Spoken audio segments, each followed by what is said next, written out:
Hey, it's me, the RWG, AKATheSKay. And I should probably never try rapping again. Hello everybody. It's been a while, hasn't it? Sorry about that. Oopsie. I wanted to apologize to everybody for the last video I did because I did that impulsively. I didn't even think about what I was doing and it came across as pretty shitty as a result. I think I should explain a few things because it's been a while. I think I might do more of these in the future, we'll see. I'll just call them SK Says or something like that. But yeah, this is just going to exist for me to explain a few things. Starting with, I now have at least 2 YouTube channels. There's this one, which has always been here, ShinK0u, although it's probably going to come up as ShinK0u because YouTube won't let me change the name. But I'm going to have another channel, which is RWG Wiltshire, or the RWG. I'm still deciding on that at the moment. And that's going to be pretty much everything not gaming related. Because this channel is kind of almost going to be like a character, I guess. I mean, granted, I'm not exactly an amazing actor or anything, but this has always been my main internet alias and will probably continue to be that way, but the internet's a lot more inclusive than it used to be. Things like Twitter, Facebook, and all that jazz, and people get easily confused. So this alias is for my internet bros, and my other alias is for people who aren't so internet savvy, I suppose. And also for, yeah, again, nothing gaming related, just talking about more general things, yada yada yada. Which brings me to another thing. I do a lot of streaming on Twitch now, because, to be perfectly honest, it's so easy to do, isn't it? I've been streaming for a little while now. I started off with a Dazzle, which, to be perfectly honest, is kind of... nobody uses those anymore, do they? But now I have a Horpog and... Horpage? However they pronounce it. But anyway, I have one of those now, and it's increased the quality quite a bit of my stuff. It's still not perfect, but hey, that's how you learn. You improve, you know? And what you're watching right now in the background is the last of the footage I have of me playing 360 games, because that won't be happening anymore. Because I don't have one anymore. We'll get into that a bit more later. Though just briefly, I'll give my opinion on Happy Wars, which is what you can see in this video. Great little game. Loads of fun. Even better with friends, because it's simple to pick up, not so simple to master. Until you realise it's free to play, kind of pay to win, kind of. I just know I'll miss it. I want a PC version or something. Make it happen! I'd play that shit. Even if it was only for a little while, I'd still consider it worth it. Getting back on track. Look what happened to YouTube! Oh my god! Few policy changes. Suddenly everyone has an opportunity to make a living from Let's Playing and crap. Especially if you have an interesting voice. Yes. Put on strange voices or strange announcer voices for the public peoples when you are talking to them. Just going over the top and yada yada yada. But yeah, that's got me thinking. Do I want to continue trying to do Let's Plays? Because really everyone and their mum is doing them now. That's not even an exaggeration. I've seen people play Castle Crashers, just for example, who've literally done a playthrough playing with their mum. Because there's a market for that sort of thing, apparently. But yeah, I would like to keep doing Let's Plays. Problem is, do you guys even want to see them? Because I'm just getting buried by people who are like, I'm more vocal and less socially awkward than you. So I don't know. The main thing I'm doing at the moment, aside from working, yeah, that's also fun, is streams at the moment. I'm saving the recordings for those, and I'm trying to filter down the content. I still have Castle Crashers and Burning Rangers to finish, though. This means the content on this page, one of two things will happen. Either it's going to go on this page completely unedited, because other things going on. This isn't my job, you know. Or sometimes I'll thankfully be able to do a bit more editing work, more like I did Star Wars LP. Although even more editing than that, because even that had quiet moments which weren't that great, let's be honest. And those are the only exception now. When I will be playing through games, the place you're probably most likely to see them will be on Twitch. But again, this might change. I do what I do because I love gaming, I like to share that, and I guess I like to share things that are slightly different to everyone else. And it's not to sound hipster or anything, it's just really Let's Plays everywhere. Not an exaggeration. There really is not the same market there was that there used to be. I mean, back when I did Star Wars Dark Forces, Let's Playing was a very different place. The internet was a very different place. I was a very different person as well. But yeah, things change. Which brings me to another thing as well. I will normally do this sort of thing on the RWG channel. I'm going to talk about more personal stuff than I normally would on this channel, because from now on anything like that's going to be on the other YouTube channel. But anyway, long story short, I've had a lot of wake-up calls recently. It's not to say that I'm going to stop what I'm doing. What it does mean is I'm just going to stop being an idiot so much. I mean, to try and compare this to like other people on the web, you know those people who kind of like despise a lot of people, saying like, "Oh, you're all morons, sheep." I was one of those people, and it's very destructive. It's a very destructive way to think. I mean, it's fair enough if you don't like the way people live, but that's their choice. As long as it doesn't affect you directly, you shouldn't have like sleepless nights over it. And to be perfectly honest, thanks to social media and everything, just being friends with people is so important now. In a way, it's a popularity contest, but it's just like nothing you do is, I suppose, really that important if no one realizes you're doing it. It's like that whole proverb, if a tree falls down in a forest and no one is there to hear it, does it make a sound? You science and logical types out there right now are thinking, oh, of course it does, but that's not what it means. That's not what it's about. It probably all makes me sound like a massive asshole as well, being like, oh, you're just an attention whore. You realise how important it is now, and now you're going to be an attention whore. No! That is also wrong, because I've also realised that where I was such a snobby little asshole in the past, that you can actually learn a lot of things just talking with people. I mean, just for example, I've met some amazing friends on PlayStation 3 that I never knew before, and normally it's like, oh, gaming voice chat with random people, worst thing ever. I learned a ton of useful Photoshop tricks that I never used to know before because of someone I met through PlayStation. Yeah, it's not a typical way of meeting people, but just the fact I was communicating with them, you know? It's all important, even if it doesn't seem like it when you're like, oh, should I talk to this person or not in the first place.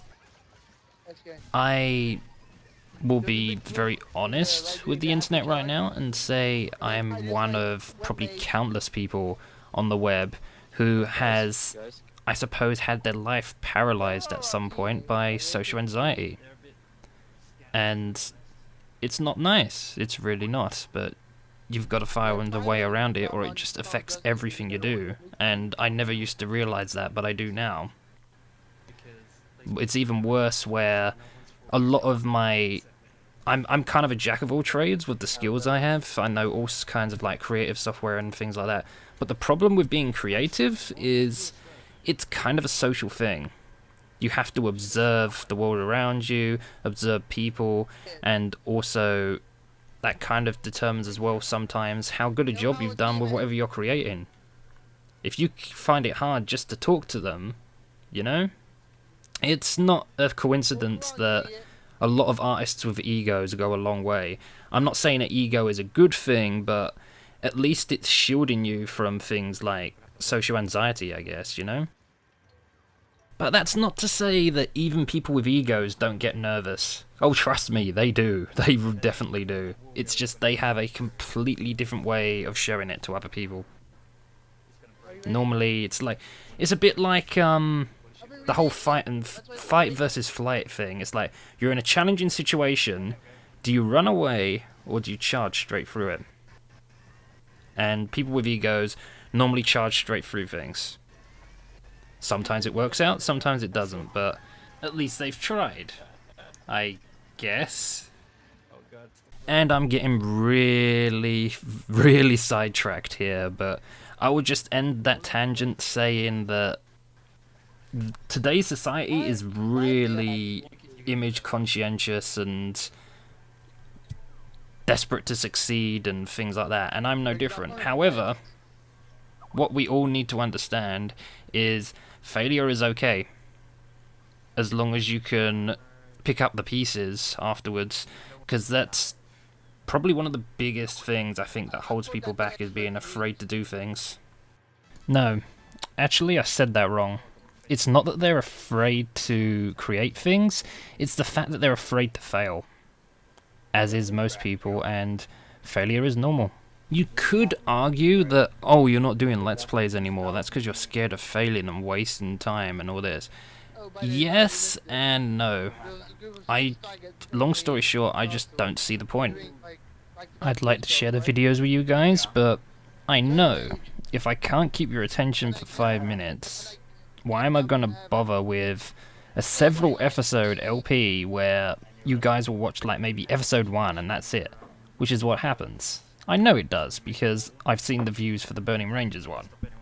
But I'm going to finish that anyway, because that's what I said I was going to do. And I say this when I'm already past the 11 minutes mark.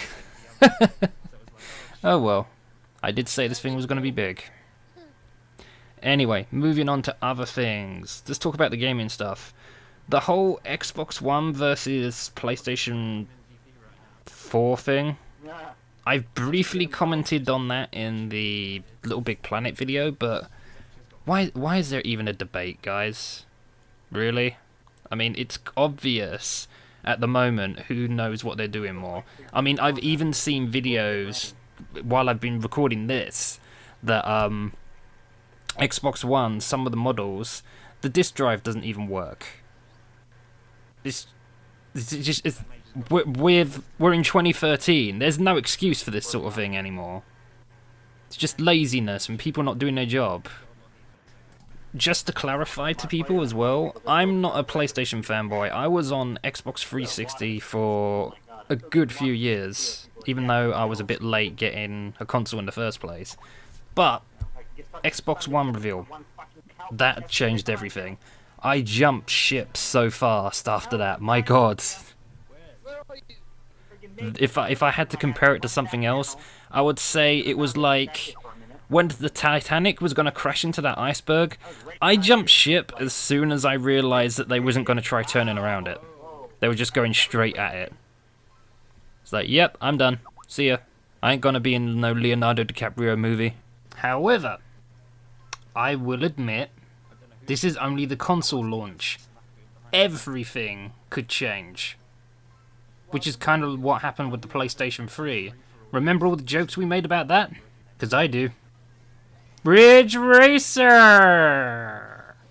Things have only just come out, and that's another thing as well. There's loads of websites that are saying, like, we wave farewell to the last generation. Fuck off. There was nothing wrong with that generation. There's nothing wrong with those games now, and there's nothing wrong with still playing them now if that's the sort of thing you're into.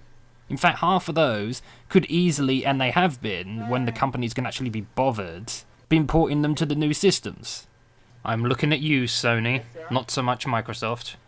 Which is kind of why, although people aren't going to agree with me, because this is the internet, I know they won't, which is kind of why Steam is so ahead of everyone else, because they're trying to make everything as inclusive as possible in terms of the game collection. It's just like, play whatever you want. Got a new computer? Don't matter, you can still play the old games on there. And now I'm hearing people saying like, but SK, Microsoft tried it and it didn't work. That's because, as probably Jim Sterling put probably better than anyone else, Microsoft can't be trusted. They overprice their games, even on the sales. They charge the companies just to add a patch to their games, so then it just hikes all the prices up. And you wanted to buy digital content from these guys and not be able to resell your discs? With Microsoft, really? But then again, I suppose a lot of the people who are on Microsoft's side are the same people who buy Call of Duty on day one. Call of Duty is alright, but they're running you ragged, guys. They've raped your wallet so many times, it doesn't even feel like rape anymore. You don't even know it's happening. You're just like, okay, here we go again. I won't question this, yeah. Speaking of Microsoft, actually, someone told me, I don't know if I've read it on an article or someone told me that Microsoft Xbox users would rather use the Kinect to interact with their system than use a controller. Who the fuck did they interview for that?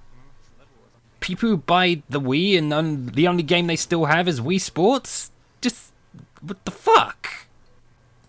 In any case, I suppose that explains why they insist on including a Kinect with your system, but it's just like, it's not what the Kinect's for.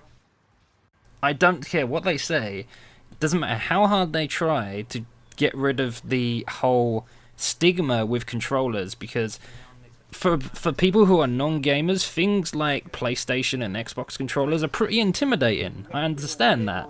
But the problem is, you can't do away with it anyway, because there is no better way to control a lot of the games. I mean, Kinect is a lot like things like the iPad and things like that. They're good at certain types of controls, like touchscreens are good at pointing and drawing paths. That's it. You can try and do things like, oh, I'm playing Super Mario Brothers on a touchscreen with the buttons on the screen. It's not the same because of the way the game's designed and the way touchscreens work. It's never going to be as tactile and responsive as a controller. I mean, just to give a flip side example here, for example, there's, I don't know if anyone's heard of Os Takade Wendan, or you'll probably know Elite Beat Agents for the DS. There was a PC version of that called Os. I think I'm pronouncing that right. But anyway, tried playing the PC version. Don't have a touchscreen. It doesn't work. Now, I'm sure there's at least one mouse/keyboard warrior somewhere who's like, oh, I can play it on that. You, sir, are an anomaly. A freak. But I mean that in the nicest possible way. YouTube, the internet, hell, the world would be a much more boring place if everyone was the same. You're pointing at stuff, kind of dragging things across a screen, cutting lines, yeah, use a touchscreen for that. But if you're doing something like Space Marine Game 101, jumping around, shooting bullets, dodging bullets at the same time like something out of the Matrix, touchscreen's not going to do that. Never going to happen. Yes, I know there's FPS games that have tried, but that's the thing. Emphasis on the word try. You just have to understand the limitations of technology and what it's good at, what it's bad at. Which is why the iPad is so good. There's loads of people who now use the internet because they didn't before, because keyboard and mouse, that intimidates them. And Apple, I'm not the biggest fan of Apple, but Apple understands that, which is why they've bought the technology for the Kinect. I don't know what they're planning to use it for, but I bet they'll use it a damn sight better than Microsoft did, and most of these companies that tried to make games for it. I probably should have planned even this video a bit better, because now I'm trying to decide what my next topic of conversation should be. Ooh! I know a good topic. Franchise saturation. Or in English, using your franchise so much it becomes like kicking a dead horse. I'm not going to pretend I'm some business expert, but that's just how things work. When a company finds a style that works, they're going to stick with it. It's why everyone and their mum is doing bloody first-person shooters at the moment. Because you guys lap that shit up. Oh, hi mum, what's for dinner? Egg and chips. Oh, hi mum, what's for dinner? Egg and chips. Oh, hi mum, what's for dinner? Egg and chips. there's a lot of casual gamers out there who feel most comfortable when they're playing sandbox games, sports simulators, and first-person shooters. Because first-person shooters especially, well, they all kind of do this, but especially first-person shooters, give people a full sense of, okay, this is different, but not too different that I don't know what's going on. This doesn't look too different, it's still a first-person shooter, the style is just a bit different. I don't have to learn too much, this isn't going to be like reinventing the wheel, it's not going to be me like driving a car all my life and suddenly having to learn to fly a plane. This is, because I can't think of the technical term for it, this is a mind trick. A marketing mind trick, kind of, in a way, because you sometimes have to learn just as much when you go into a new first-person shooter as you do with other games. It's just that because you're so used to first-person shooters, you just feel more at home, feel less worried, feel less stressed out. Therefore, you have more fun, and you connect with the game more, because that's a very big, important thing now with games, immersion. And if you're just being like, oh my god, what is the controls? The whole time, that's just going to break the immersion for people.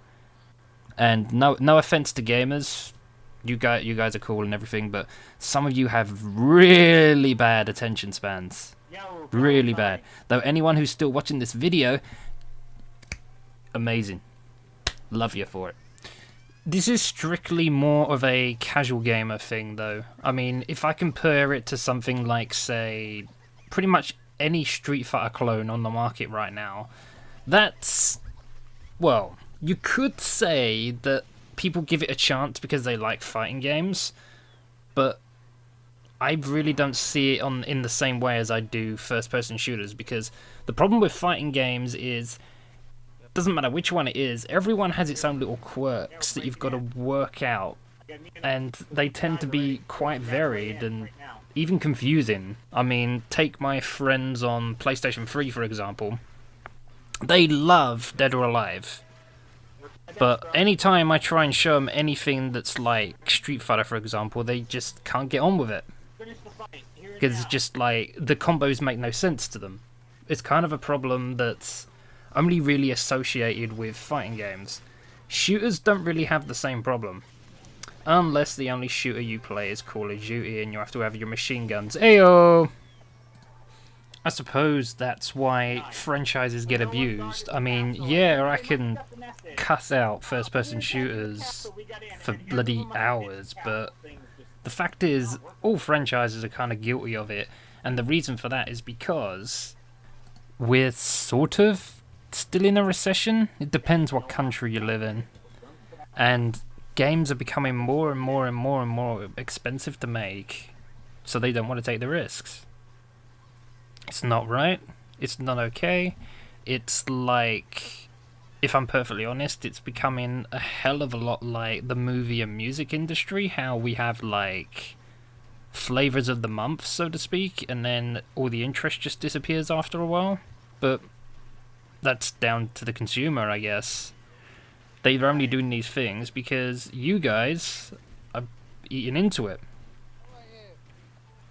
So I suppose the long-term thing to take away from these ramblings I've said here is, if you have the money, be a bit more adventurous with your games, I guess. Try things that seem interesting but are a little more out there. Not the AAA titles, because so-called AAA games are safe as hell. Don't really try new ideas normally, which also then makes them boring as hell. And there's so much more out there to see. It's video games. There is an argument of whether or not video games are art or not, but one thing you can't deny is video games have such a vast variety of experiences now that you can have.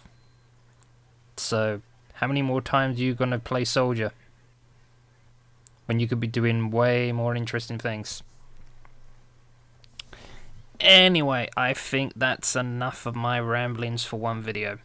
And I didn't even talk about things like DLC. Man. No way, I'm not touching that this time. No, thank you. Thank you for sticking around this long. Final shout outs going to Cassie, Zarin, Dev, Ari, AJ, Andrew, Callum, Joe, and Glasswitch. Oh, and good old Boo Anna. Because Anna has been to so many streams. She's awesome. Thank you all so much. And thank you to whoever's watching this.